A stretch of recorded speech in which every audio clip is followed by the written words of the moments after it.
Projekti bija ārkārtīgi dažādi.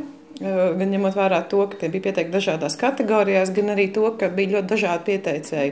Gan mācību priekšmeti specifiski, gan vispār skolas vidi raksturojoši, bija autoru kolektīvi, bija individuāli, tāpēc tas izvērtēšanas process tiešām nebija viegls. Diskusija bija, bet tā bija tiešām ļoti konstruktīva, un tas lielākais iegūms, ka mēs spējām, esot tik ļoti dažādi, spējām atrast tomēr vienoties un izvērtēt un vienoties par gala rezultātu. Bija vairāki projekti, kuros patiešām bija jūtams, ka skolotājs ir gatavs iziet ārpus savu mācību priekšmeta, ārpus savas klases robežām un gatavs piedāvāt skolāniem pavisam jaunu pieeju, jaunas idejas. Un tas ir tas, ko mēs varam nosacīt saukt par inovāciju.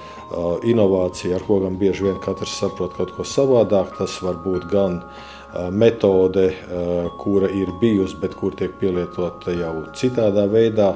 Tā var būt arī pēctecīga metode, kas ir cauri gadu desmitiem realizēta un ievēro zināmas konsekvences.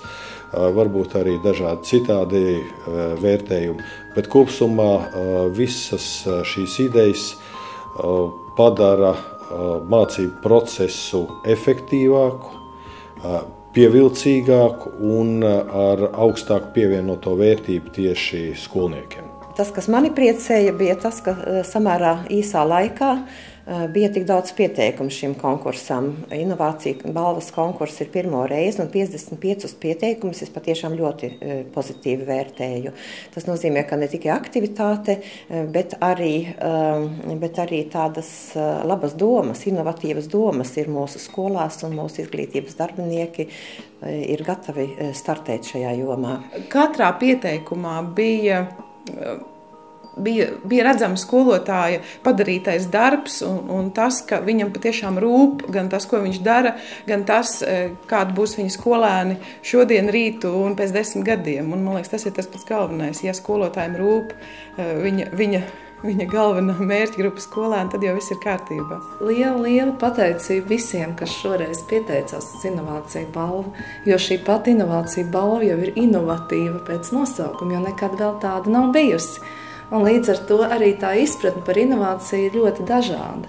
Taču katrs no šiem cilvēkiem, katra no skolām, kas pieteicās, ir pelnījusi, lai viņi tiek ieraudzīti, un mēs viņus tiešām arī pamanījām. Es domāju, ka tagad galvenais uzdevums ir šīs labākās idejas, jeb kā uzņēmējdarbībā saka, labās prakses piemērs izplatīt arī pārējo izglītības darbinieku, skolotāju, vadītāju, politikas veidotāju vidū. Tik tiešām Latvija ir vienreizēja vieta, kur dzīvo varoši, zinoši cilvēki. Un otra lieta, ko es gribētu uzsvērt tieši Latvijas kontekstā, ka ir ļoti svarīgi, lai savītos kopā tradicionālais un inovatīvais, lai mēs nepazaudētu lai mēs nepazaudētu savas vērtības, lai mēs nepazaudētu savu kultūras izglītības mantojumu no vienas puses, no otras puses, lai mums nekad tehnoloģijas nestātos priekšā cilvēkam. Tā kā esmu pati strādājusi skolā un man ir ļoti daudz pazīstamu lielisku kolēģu un veselu skolas kolektīvu, es aicinu nākamajā gadā tiešām pieteikties veselām skolas kolektīviem uz inovācijas balvu, jo patiešām mūsu Latvijā ir ļoti daudz inovatīvu skolu. Nebaidieties, droši piesakieties. Es novēlētu turpināt šo radošo pieeju, pētīt to, kas notiek pasaulē, un skatīties, kā no šīm pasaulē esošajām idejām adaptēt inovatīvu risinājumu tieši Latvijas apstākļiem.